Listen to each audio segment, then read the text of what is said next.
So before we talk about how to become a meteorologist, we kind of have to talk about what a meteorologist does. When I give school talks to students, I usually ask, the first question I ask is, what is a meteorologist? And most of the time, their answer is somebody who tells us what we need to wear for the day. And that's a big question that most of us have, usually before we get our day even started as we're heading out of the house. So we'll start there. What does a meteorologist do on the day to day? The two basic things is we help you plan your day. So what kind of clothes do you need to wear outside? Another big thing is traveling, or if your career depends on the forecast. So a lot of factors go into what the information we need to provide, especially when it comes to spring and winter weather. As y'all know, here in Missouri, we have very active weather in both seasons.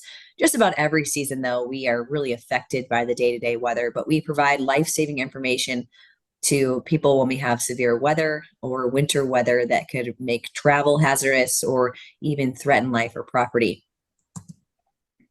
So we'll start with how a forecast is made. So for my job, it's a little bit different. Every path you take on meteorology is a little bit different, but all of us kind of start at the same point with how the forecast is made, because that's the most important part. And then from there, the messaging can be a little different depending on the avenue the industry that you're in. So we need to consider our audience. That's a big factor. And we need to start by knowing the seasonal normals for the time of year and the past climatology. That's a good place to start, especially if you're starting out forecasting, because it affects all of us, especially those of us who are farmers, who are traveling day to day.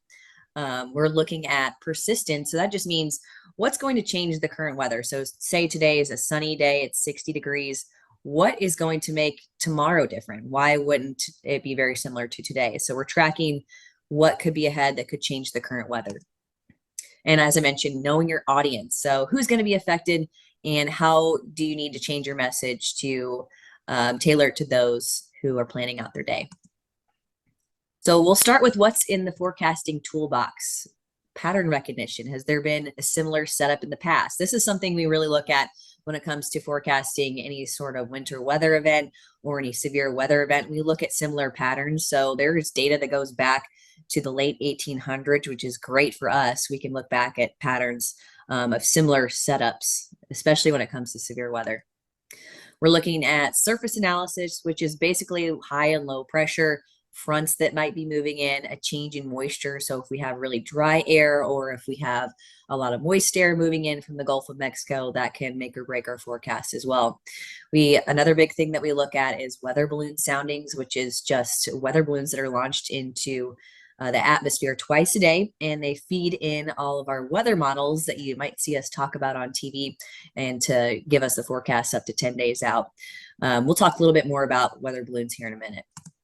We're also looking at radar and satellite observations. So satellite can tell us a lot, especially when it comes to forecasting temperatures. So if you don't have very much cloud cover on, say, a hot sunny day, it's going to be a little bit hotter versus when you have cloudy skies, and kind of vice versa in the wintertime, that clouds can act like a blanket to keep temperatures a bit warmer.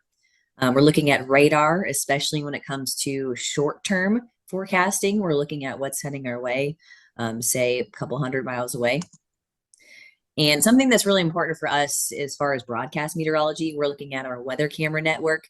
We can look at cameras that are out to our west, the north, the south. Usually those are the directions that our weather is coming from, and just get a peek at what is happening.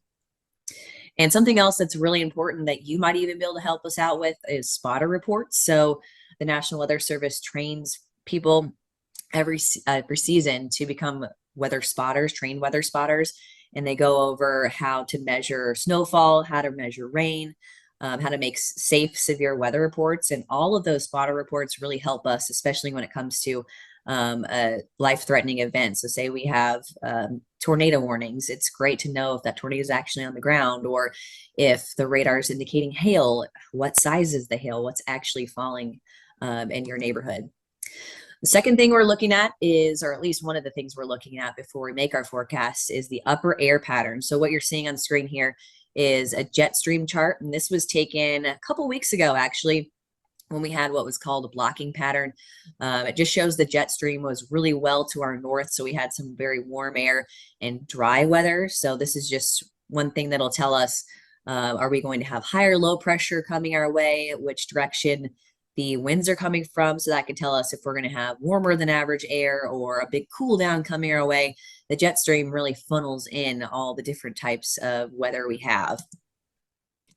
And then we got to look at the surface. So that's anything that's affecting us right here at the ground level. So we're looking at fronts, moisture, and pressure. High pressure is typically indicative of calm weather, calm skies, colder or hotter temperatures, and it just depends on the season. But usually when we're talking about high pressure, we're talking about a very quiet period.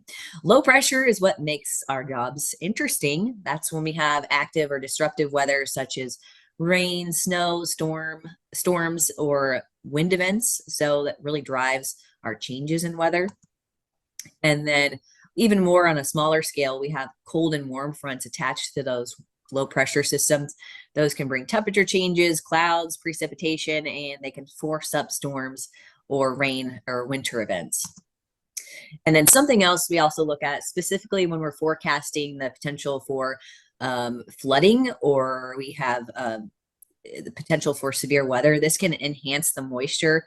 It's the low level jet stream is just above our heads. So it's pulling in low level moisture that we would need for storms to get going or for storms to be enhanced.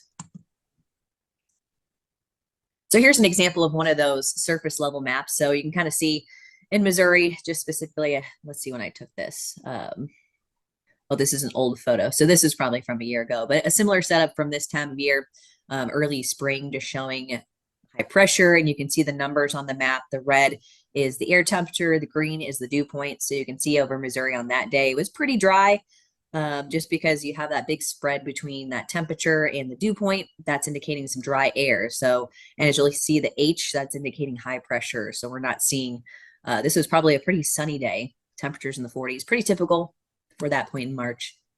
Another example, just a little bit of a closer look. And this is that low level jet stream I was telling you about. This is a screen capture there in red, just indicating how strong the winds were on this day. This is probably a day I captured when we had severe weather. Usually this is a big thing we always try to look at when we know we're going to have the possibility of severe weather, because this can add to the rainfall rates. So if you're seeing that dark yellow or dark red, that indicates some stronger winds at the lower levels, and we can have a better picture of just how moisture heavy the storm is going to be. So weather balloons are something that are extremely important, especially when it comes to forecasting winter weather precipitation types and for severe weather. Sometimes we even have multiple weather balloon launches per day if we know we're going to have a severe weather event. They're launched twice daily from National Weather Service offices around the country. So they measure temperature, dew point, wind, and pressure up 20 miles into the atmosphere. And all the data that's collected, once that balloon reaches a certain pressure at the top of the troposphere, the balloon pops and the instruments fall to the ground. Would not be surprised if you know someone who's actually found one of those little boxes. I always tell people, I wish I had one, but I always tell people that they look like a Chinese takeout box. So if you ever got like Chinese takeout food, it's in a small little box like that, and it has the instruments on the inside. And I think there's instructions on them to send them back to the Weather Service, but a lot of people will keep them and take them in for school show and tell. The data from each of those stations across the country will go into the supercomputers that power our weather forecast models that we use to predict our upcoming weather. So if we have bad data, that can mean we have bad forecast models. So it's really important that these get launched multiple times a day, just to kind of feed out any bad data that were to come in. Forecasters like me use those raw soundings to determine how much cloud cover there's going to be.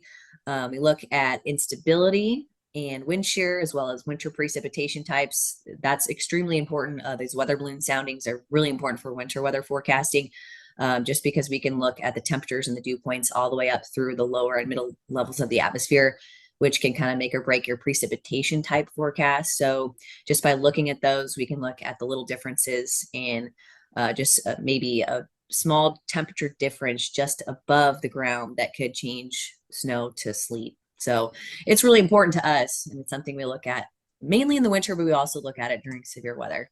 Here's what those look like. So this is a National Weather Service office, and they're launching one of their balloons for the day. And you'll see on the bottom has a little parachute so it doesn't just thunk to the ground whenever the balloon pops. But the balloons are extremely big. They have actual special garages at the offices where they do launches that have to be surrounded and have a giant garage door to take out the balloon. So it's pretty interesting. And here's what they look like once they're launched. So you have the balloon at the top, the parachute, and then the boxes down at the bottom with the instruments on the inside. So there's kind of a special technique that you can that you have to let it go in the wind so it doesn't hit the ground on the way up. And here's what that data looks like. So this is what it looks like when the information is coming in. So once the balloon pops, that information is starting to come into the computers back at the Weather Service offices. So just in short, you're seeing a lot of numbers on here. The main things you want to pay attention to are the green line and the red line, and then the wind barbs on the right there.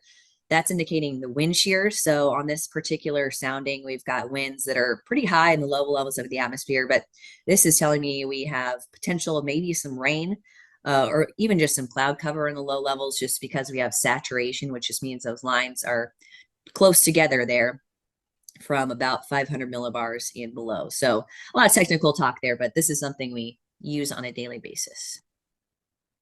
And then this is something that a lot of us look at. We have this on our weather apps that you might have on your phone, weather forecast models. So it's something you would look at that looks like simulated radar. There are several different models we use. We have short term and then long term. The short term ones are really good for forecasting within about a day to about 40 to 48 hours. And they pull in all of that weather observation data from sensors around the country, weather balloon networks, and then they go all into different math equations depending on the resolution of the model. So a lot of math goes into this. Here's just one of those equations. So if you're interested in becoming a meteorologist and you love math, this is something you'll be looking at. Different equations. You've got the thermodynamic equation. So you probably saw that last slide. The atmosphere is fluid. So we're treating this as a fluid thing. So a lot of things to look at. You've got moisture, you've got ideal gas law, we've got deriving multiple equations, the omega equations. Thankfully for my day-to-day, it's something I can put in the back of my mind and let the models do their own thing, because we're kind of on a deadline. If you didn't know, the news is 24/7. So we don't really have time to do all of those math equations. Thankfully, at this point, the computer still does them for us.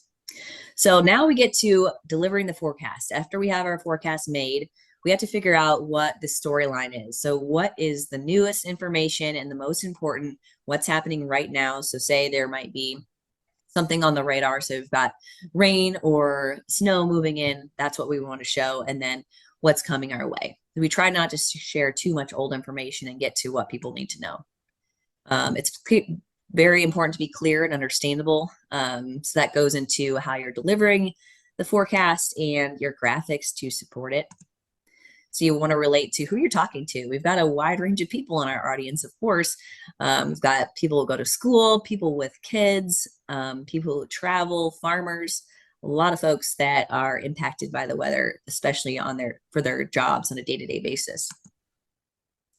And another thing that's important, usually probably not on as much on a regular day like today, but the way you're messaging and the tone you're delivering that information in is extremely important. So say there's a severe weather outbreak, you want to be very clear and deliberate in what you're saying, but you also don't want to be panicked. So it takes a little bit of practice to get that adrenaline level down in those kind of situations, just so you know you're relaying the information, people can understand it, and you're not making them more scared than they need to be.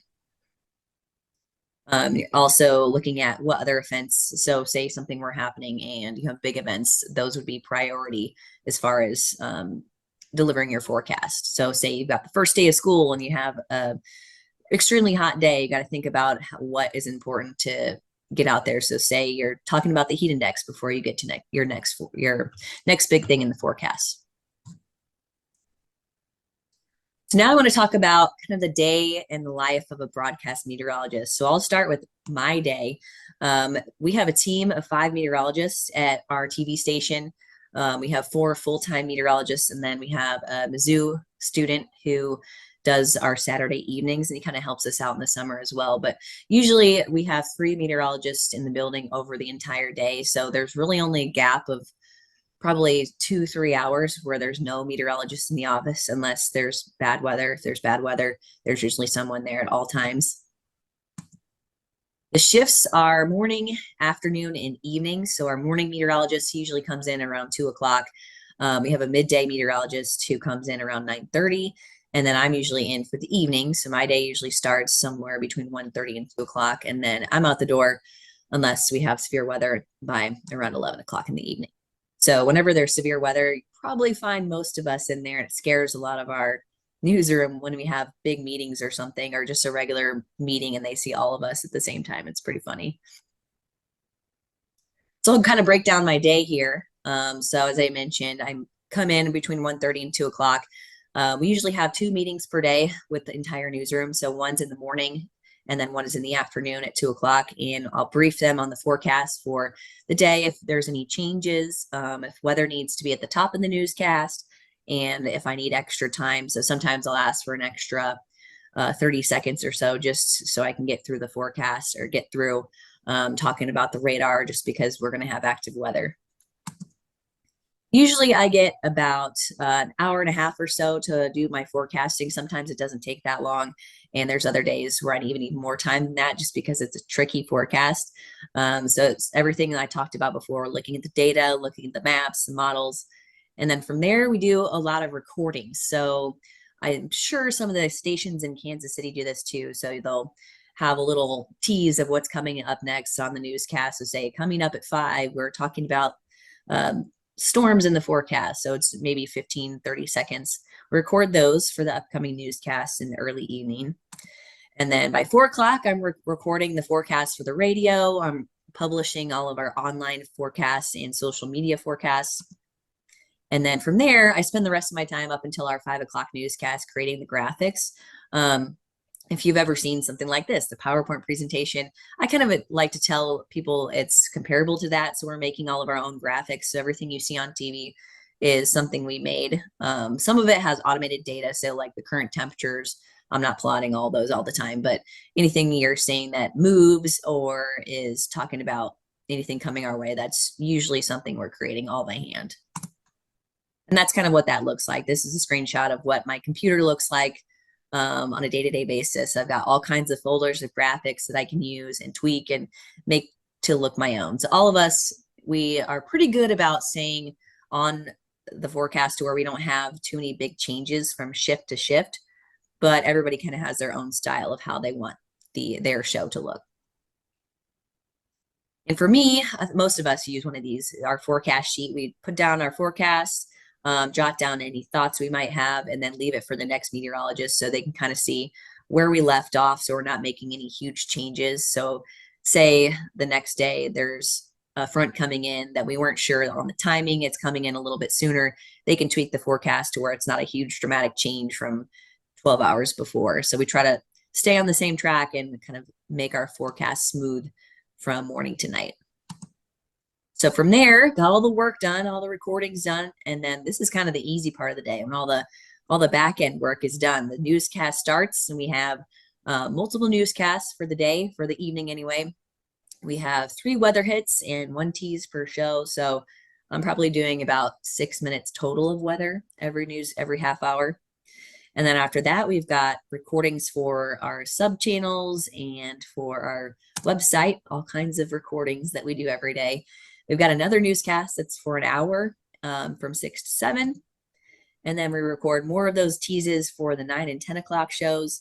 Then from there, have a short dinner break, come home, have dinner with my daughter and my husband and our dogs.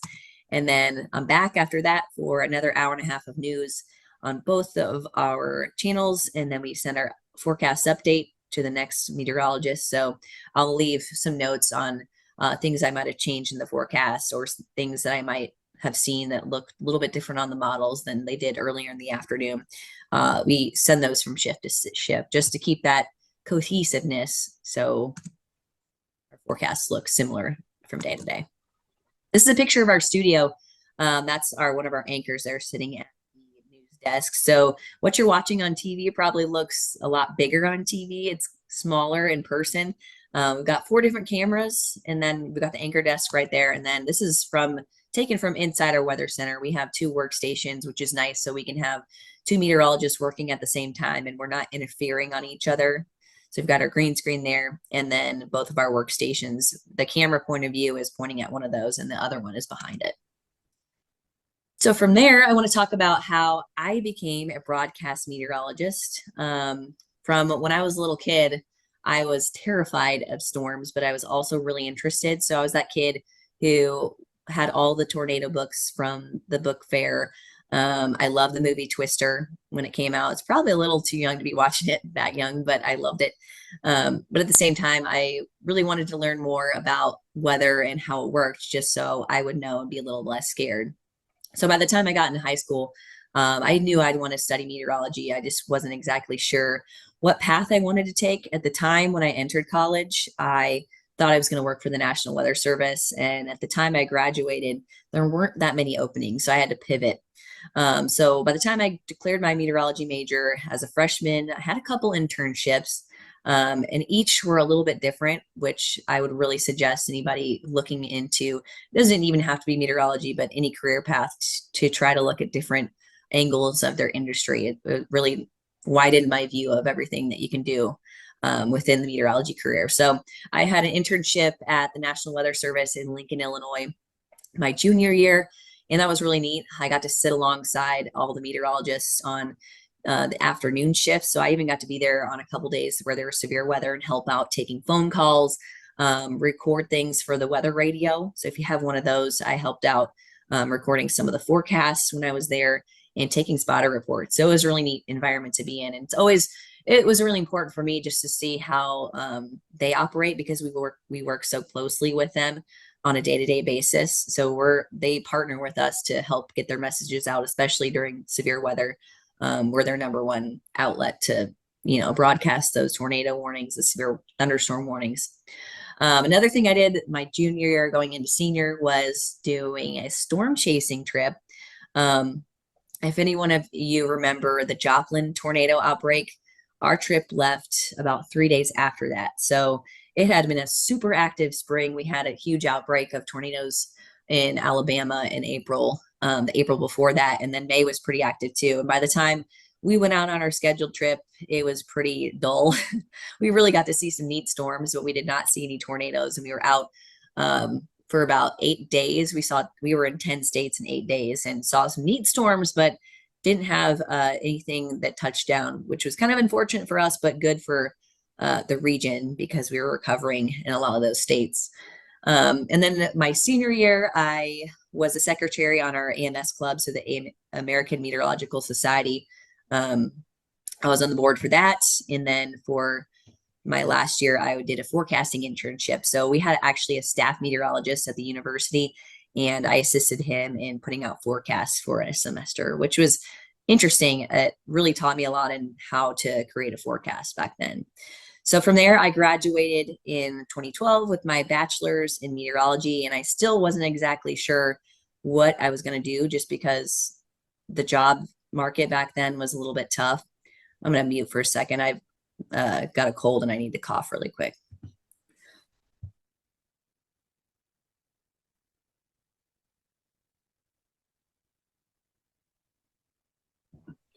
Thank you. So after graduation, I did an internship at a TV station, which my whole time in college, I was adamant about not being on TV. I was not a public speaker. That terrified me. But at the time, I had moved back home right after graduation and wasn't exactly sure what I wanted to do, but I wanted to stay involved. And I ended up loving it. It was a little awkward at first, learning how to do everything. And I will say, like, my first year, getting my feet wet in my first job was just learning, growing pains, learning as you go. But I really ended up loving it just because I get to do the day-to-day forecasting, and I really enjoy just helping people, even with just the forecast. So I got my first job a couple months later at KRCG, 13, which is a CBS affiliate out here in Columbia and Jefferson City. I was there for about 2 years, and I was the weekend meteorologist, and I did some reporting, which that job was really difficult. I had no experience in journalism. Reporting. I did all of my own live shots. I learned how to essentially be a reporter because that was almost more of the job versus being the meteorologist on the weekends. So I have huge respect for my colleagues who do that on a day-to-day basis. And I think it really helped kind of round out where I was going in the rest of my broadcast meteorology career. So it kind of gave me a perspective of all the jobs that are available within the newsroom and what my coworkers were doing on a day-to-day basis.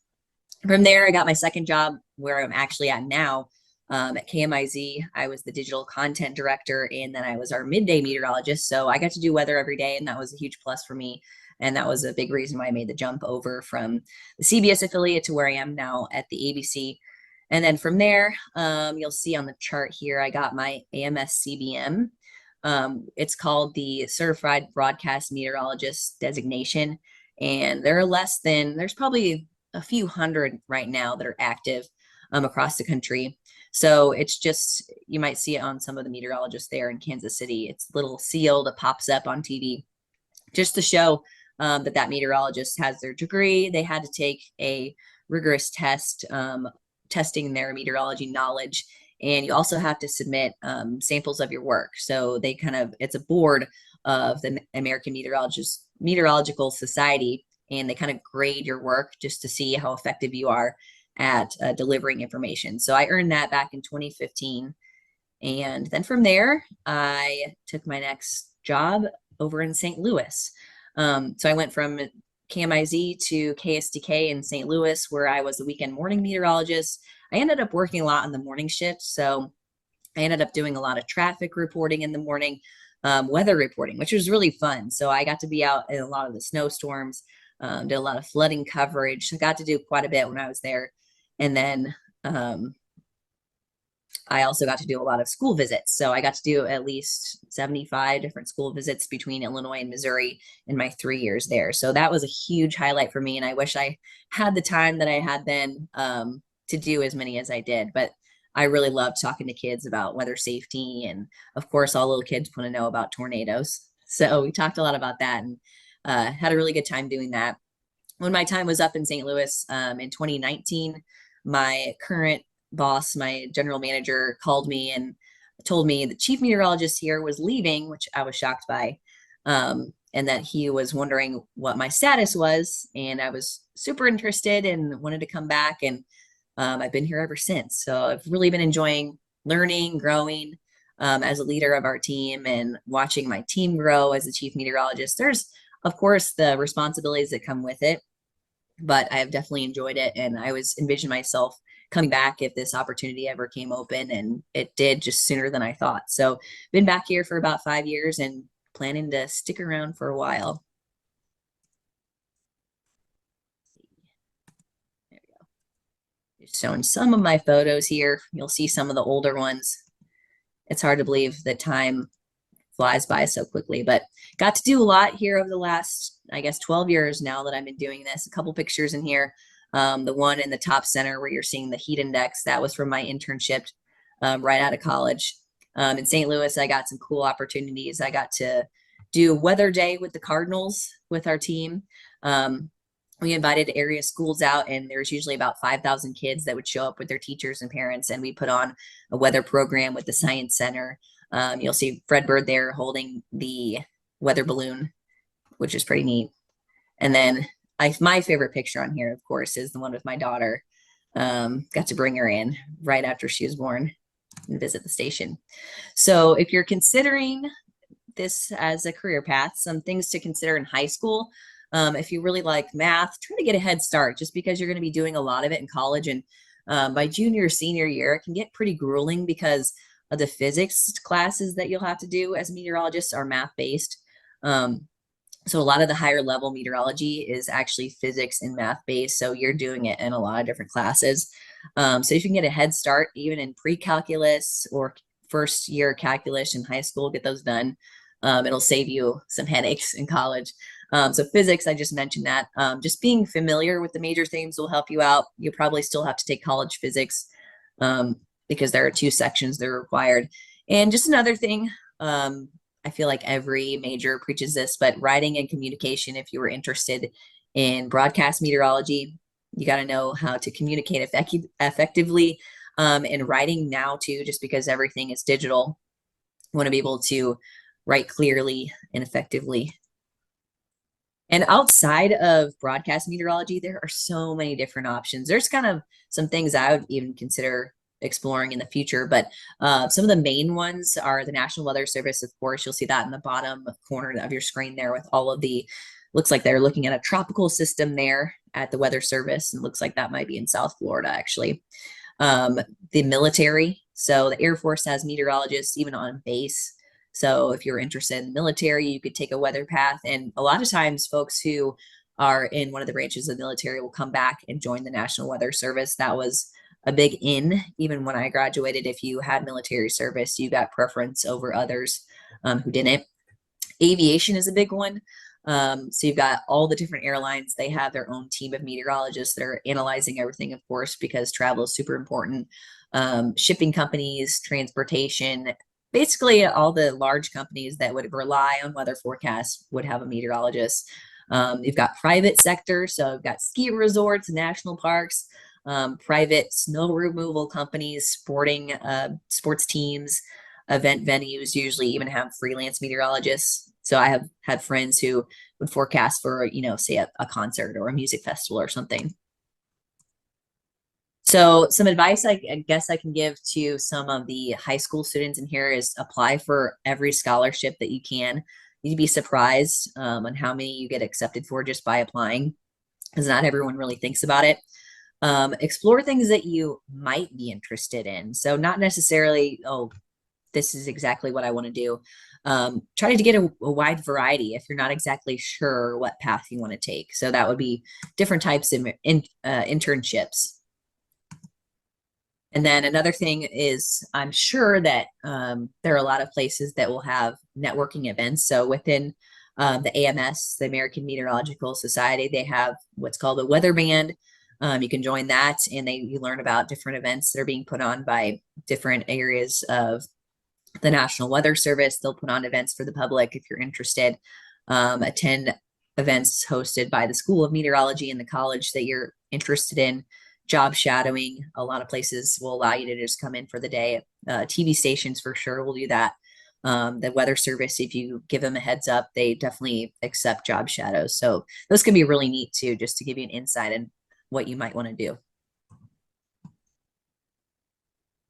And I forgot to mention this. So having more skills, a lot of the kids or young students right now have so many more skills that would be super valuable if you're interested in broadcast meteorology.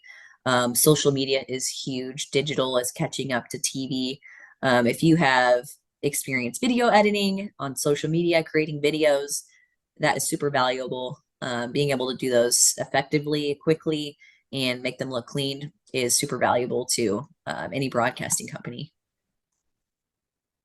Does anyone have questions? If you have any after the program, you can email me.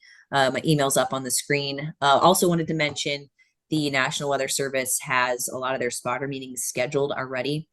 So Kansas City will have those. If you are watching from elsewhere, your local office will have those starting here, I would imagine, the next couple weeks through usually March or April. And again, these are usually free, and you can sign up and learn how to be a storm spotter if you were interested. All right. Are you able to hear me, Jessica? Yeah, Okay, awesome. Thank you so much for that presentation. sure. And yeah, just like Jessica said, if you have any questions, type it in the Q&A chat box. Or if you're watching on Facebook, type it in the comments section. And I just wanted to give a shout out to the Linda Hall Library YouTube channel. If you ever want to catch up on any episodes of How Do I Become that you missed, we've got a whole playlist dedicated to that. So please check that out. And so we'll start with this question from David. He asked, which colleges and universities have the best meteorology departments? So locally, it would be Mizzou. in the state of Missouri. They're also one of the top in the country. They have a great program. Definitely would plug them just because everyone on their team except for me went there. Produced some great meteorologists, and you'll find a lot across the country that went to Mizzou. St. Louis University has a great program also within the state. Northern Illinois, where I went, has a really good program. They're probably, I would definitely say they're the best in Illinois, and maybe the region too. There's quite a few that are in the National Weather Service. Um, I think I want to say Texas A&M. Oklahoma is a huge one. That one's pretty competitive. A lot of people think of that. That would be University of Oklahoma. Um, they actually are located on the campus of the National Weather Center. So they have students that will be able to go back and forth and use those services there. They're really big into the TV stations too. Um, Off the top of my head, I'm trying to think of regionally that would be. So you've got Oklahoma, Mizzou, and then Central Michigan and Michigan has a pretty good program. And then Penn State has a really good program. University of Georgia. Those are the top ones that I can think of, right? Oh, and Valparaiso University is really good with meteorology and broadcast meteorology. That would be in Indiana. That's really great to know. We have another question asking, I saw the timeline you had and I didn't quite catch what age you did the internships, but someone asked, can high schoolers obtain an internship? Yeah, most of the time it would probably depend on where you're looking. TV stations, we've had high school students come in, not as much on the meteorology side, but we've had people come in for a newsroom internship. So I won't see why you could do that, couldn't do that on the weather side too. I would just ask, reach out. I can connect anybody who's interested in one of the TV stations in Kansas City, or if you're closer to Columbia, happy to help out too. Awesome. And we've got another question, and it's from Joel asking, what exactly should you be looking for when you're selecting a college program? I would be looking at the class sizes. Most of the programs are not, they don't have huge class sizes. Um, I'm not super I graduated 12 years ago. So my class size was like 20 people, which was great. So you get really good one-on-one with the students. I think the class sizes get smaller as you go. Is just talking from some of my colleagues.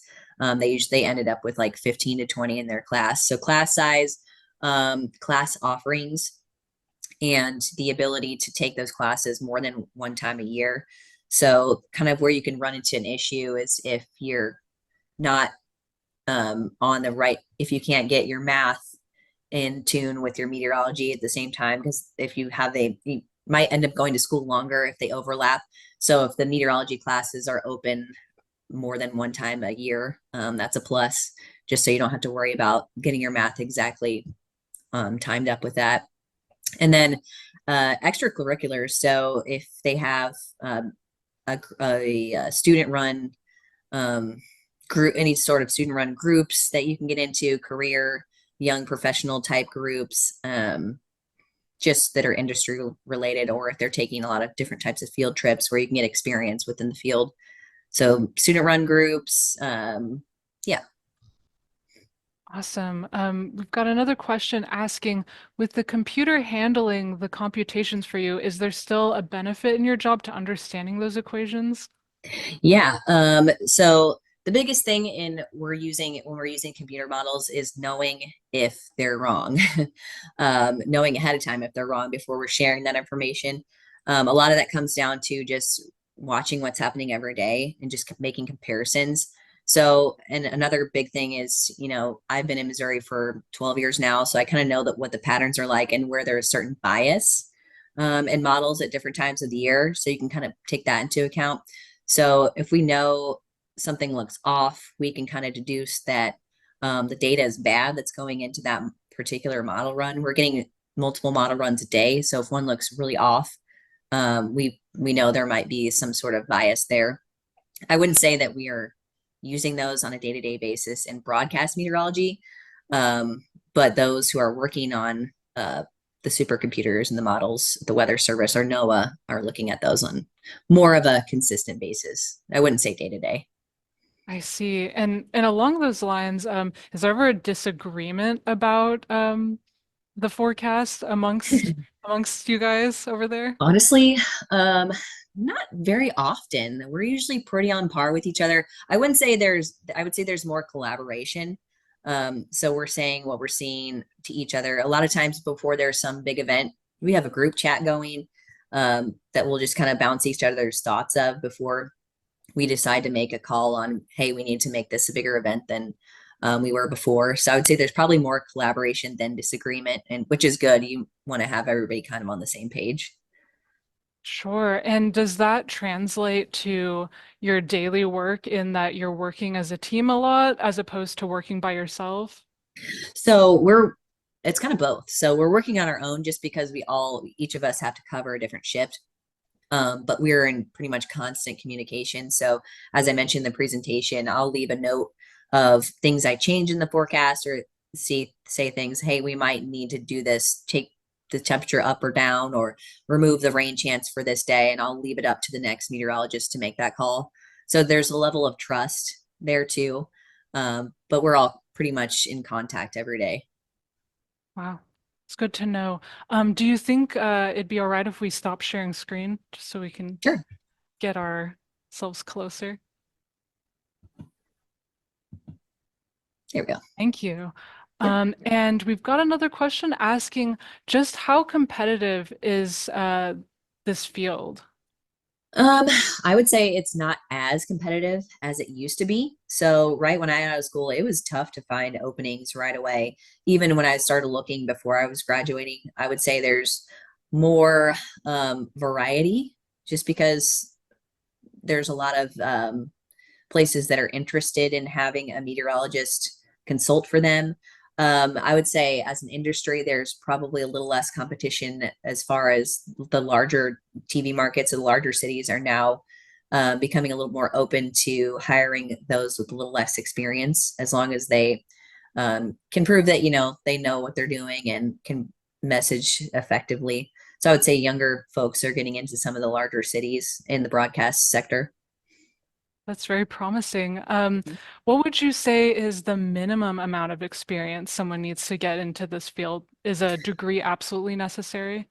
No, I would say if you have experience in at least some sort of coursework, definitely high school, some college, just depends on your experience as far as like, say, if you've done some interning or if you've done um, some job shadowing, just to where you'd have enough of that knowledge.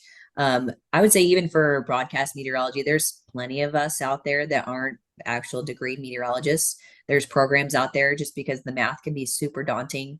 I'll tell you why I wasn't the best math student. But I got through it. But there are folks that just they can't do the math, but they're so passionate and they're just so talented in their way to communicate weather that there are a couple different programs. I would say I forgot to mention Mississippi State. That's a great meteorology school. They have also a broadcast program that bypasses any of the math. You take basic math, but if you want to be on TV and you're still want to learn all of the basics of meteorology, severe weather, there's programs out there like that to where you can learn how to be a TV meteorologist without going through all the rigorous coursework. Oh, that's really good to know. It's really uplifting, actually. Yes. Um, so we got another question from Joel asking, how did you get over your fear of public speaking to be on TV? Besides public speaking classes, did you do anything else or have any advice? So I didn't take any public speaking classes all the way through college. I just was never going to be on TV. I was just adamant about it. What really kind of changed my mind was when I did the internship and saw that when I was in the studio, it was just me and the anchor and then maybe one other person. Like it's just all about perspective because I still get nervous when I talk to big crowds. And it's still with me 12 years later, but I can be in the studio covering tornadoes and it's like no problem now compared to, my first year or two. You get that adrenaline and you're nervous and shaky while you're up there. So just kind of with practice, I would say. Sure. All right. And we have another question asking what percentage of meteorologists work for TV networks and stations? That's a good question. Um, I don't have an exact number of that. Um, just based off of usually every city has there's 200 TV markets and then at least three stations per market, and then you've got anywhere from three to five meteorologists on staff. So maybe 1,500, maybe a little more depending on the networks. Sure. Yeah, and I thought it was great that you showed the other areas that you could be outside of broadcast meteorology. Um, Another question asking, are there any extra resources or websites you would recommend to aspiring meteorologists? So a lot of people ask me my favorite weather app. It's Radar Scope. It has all the different, you can actually learn a lot by just like flipping through all the different layers on the app just to look at different radar data. So that's probably my favorite weather app. Um, Resources, I think, I'm trying to think. It's called, I think the website is called, it's MetEd, I can actually, can I type it in the chat? Oh, please do. And it's MetEd and there's comment modules. So I think we actually had to do some of those in college too. I haven't been on their website in a while, but you can learn a ton. So it's basically like a free coursework. So you make a account and you can learn about. So we talked about the weather balloons. You can learn how those work.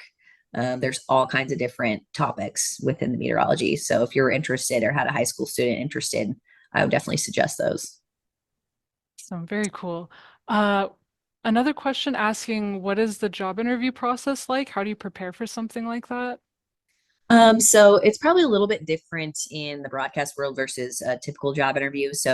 Um, so an interview for a TV weather spot would be you'd go in, you talk to the manager, the news director. You'd have your resume, like most places would have you talk about your experience, your education. But then you would do a what's called a screen test. So you would work with whatever meteorologist is on staff at the time you came in for your interview, and you kind of make a mock show with a couple graphics, and you go up there and kind of do your thing. So it's sort of like you're on air. You're not on air, but kind of give them a sample of what you do, how you're doing it. And then most places, if you're coming, that would be more if you have never been on TV before, never had a job. So your first job, you'd come in and do the screen test. But a lot of places now, schools have their own TV station. So you'd make what's called a resume reel, and so if you had one at your college TV station, you'd make your resume reel there. Or if you're going from your current TV station to another, you would save clips of what you thought maybe your best work was.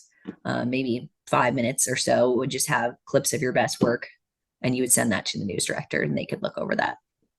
I see. Would you recommend utilizing web presence or social media to house those and share those out or Yeah, okay. yeah, it's changed so much. It's definitely Instagram, Facebook. I'm not. I don't think there's as many news directors on TikTok, just because they're kind of the older generation right now. I could see that being a thing in the future, but for sure, YouTube. That's where a lot of them are hosted right now. YouTube, Vimeo, Facebook. Awesome. Great to know. And another question asking, do you think AI will have any impact on those computational models? Yeah, we're already kind of seeing that. Um, there's, I've even seen things in the last like month or two of AI news anchors, but you're not giving that local. I think there'll always be a spot for local meteorologists because all the small nuances. The Casey's on the corner where it is. All those small little landmarks, all the things that make our areas unique, where you live unique, that a computer can't, a robot's not going to know. Definitely. Yeah, I think at least myself, I have all those fond memories of just seeing like the same reliable news and weather anchors. Um, yeah, so what would you say is the best or most fun part about being a meteorologist and maybe the most challenging part? I always tell people the easiest part is being on TV. The hardest part is coming up with the forecast to where it's accurate and not as much on a day-to-day basis, but when it really matters is getting that message out if there's uncertainty, which can be really tricky in the winter. Just messaging this could happen or it could not. There always people want to know how much snow we're going to get. And if it doesn't happen in their neighborhood and say, it snows 10 inches, 10 miles south, we got the forecast wrong. So I would say the hardest part is messaging effectively and on those tricky forecast days, getting everything right, or at least getting the messaging out that things could go in multiple directions. Yeah, I could see that being challenging. There's just never going to be a 100% perfect forecast all around. Um, we have another question asking, with the AMS you mentioned, what are the benefits of being a part of the meteorological, oh my gosh, the AMS Society? What are the Yes. benefits for that? Um, so you're kind of in a community with everybody who's in the field. It's not just broadcasters. So they have conferences multiple times a year, but usually the big one is hosted in January, and that's where everybody from all different sectors will meet up and you do some networking, and there's presentations from different industries, and they talk about how to say the National Weather Service will give a presentation on social science. So they'll talk about messaging to people in different backgrounds, just how to get those messages across, things like that. Just it's more like collaboration, I would say, is probably the most beneficial thing. Just being able to talk to people in different in parts of the industry that can make each other better. Sure. Sounds like something you would definitely recommend then. Uh, so another question asking, what does 50% chance of rain actually mean? That's a great question. So, how we come up with that is it's the actual math equation for the rain chance is probability times coverage area. So say you've got a 50% chance of rain. You've got you've got a 100% chance that you think it's going to rain in 50% of the area. So you've got a 50% chance of rain. So it just kind of depends on how much of the coverage area you think there's going to be rain and how confident you are. So it's confidence in coverage. It's kind of weird to think about. No, that's actually great to know. And another question asking, what is one of the most interesting or memorable weather events you've reported on? Man, being from here, yeah, there's quite a few.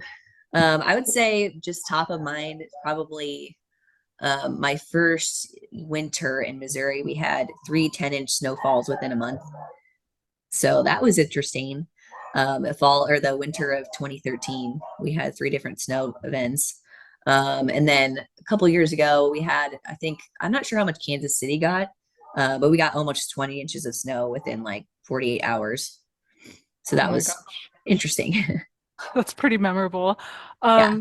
So we're coming up on the end of the hour, so I'll make this one our final question.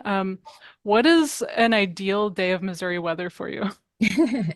Oh man, that's a tough question because personally, I would love it when it's, 75 and sunny, but for it to be interesting, I like severe weather, tracking severe weather. Of course, I don't want it to hit, anyone, or I like it to stay out in an open field where I can look at it. But Sure. yes. For me, yes, sunny 75 and low humidity. I feel like that's the key. There's no humidity. It can be warm. I'm totally with you there. Yeah, but a little bit of drama and suspense from the weather is not Yes. bad either. Thank you so much, Of Jessica, course. for the awesome presentation and taking the time to answer everyone's questions. And thank you all for tuning in today. For more information about the library and its upcoming programs and events, follow us on all of our social media and visit us at lindahall.org, where I encourage you to sign up for our e-newsletter. And for the parents and teachers tuning in today, I hope that you consider supporting the library through the Linda Hall Library Foundation. Your contributions make all of this possible and freely available. Thank you and enjoy the rest of your day. Thank you.